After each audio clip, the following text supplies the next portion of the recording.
Good morning, everyone. It's a pleasure to be here. Yes, so these are our roses. I don't know how many of you know how important the flower growing industry is in Kenya. It is somewhat overlooked, I think. If you ask a lot of Form 4 children, they'll tell you that it's coffee, tea, and tourism. In fact, flower farming is an extremely important part of our economy.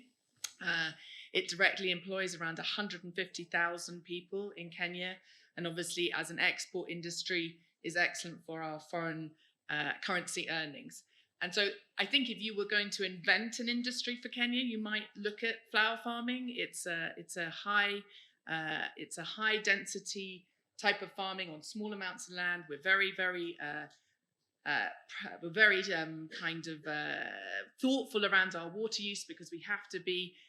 It's a farming industry that actually brings a lot of benefit, but obviously it also has a large carbon impact because the flowers have to be exported by planes. And at the moment, there are a lot of the flower farms are looking to try and put them into sea freight, and that's ongoing as an opportunity. We can go from probably around 5% of the carbon use if we put the flowers on the sea rather than in planes, but it's not actually possible for a lot of the flowers, including our flowers, which are very sensitive and beautiful. They're selected for their beauty, not for their transportability.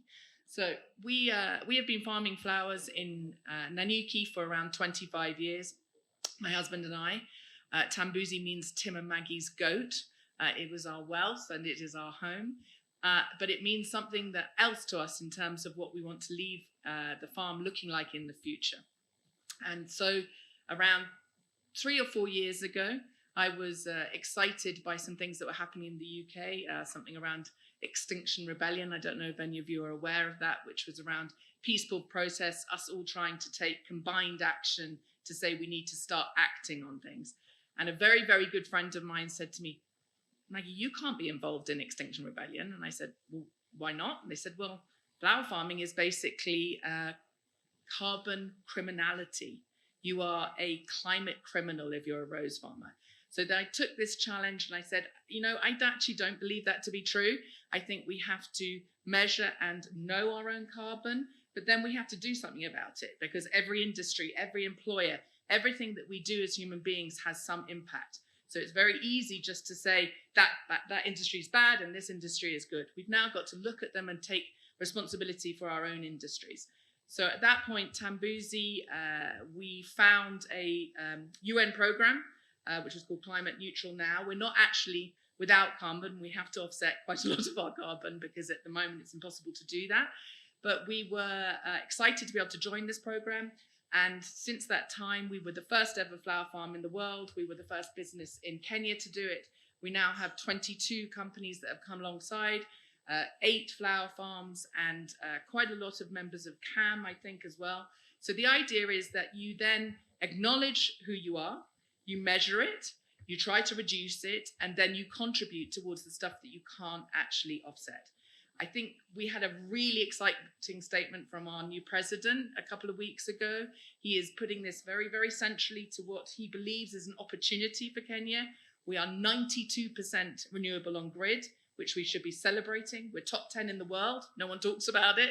It's an incredible opportunity for Kenya to move into a different type of brand for us as a country. We can be the leader in the continent for these types of issues. So for us, it was initially carbon.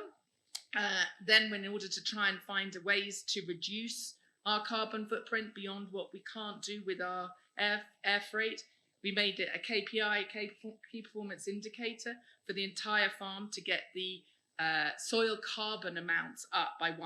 So everybody on the farm, there are 300 people working at Tambuzi. We're one of the smallest farms in the country. But we've said to everybody on the farm, if we get our soil carbon up by 1%, there will be a bonus for everybody. So we're making it central to everything that we do. We're using biochar to do that. We have got also some insect protein that we're working on as well to try and bring back in that kind of fabric into our soil. Soil is an amazingly important part of this, by the way. So I think that for me, the message would be Let's think of all industries as being positive contributors. Let us not shame industries. Let us not think about industries as being bad industries. We as this country, we need this employment. 150,000 well-paid jobs are really important to our economic future, but let's take them with responsibility. Let's know what our impact is, and let's look at ways that we can reduce it and make things circular. Wow, thank you so much.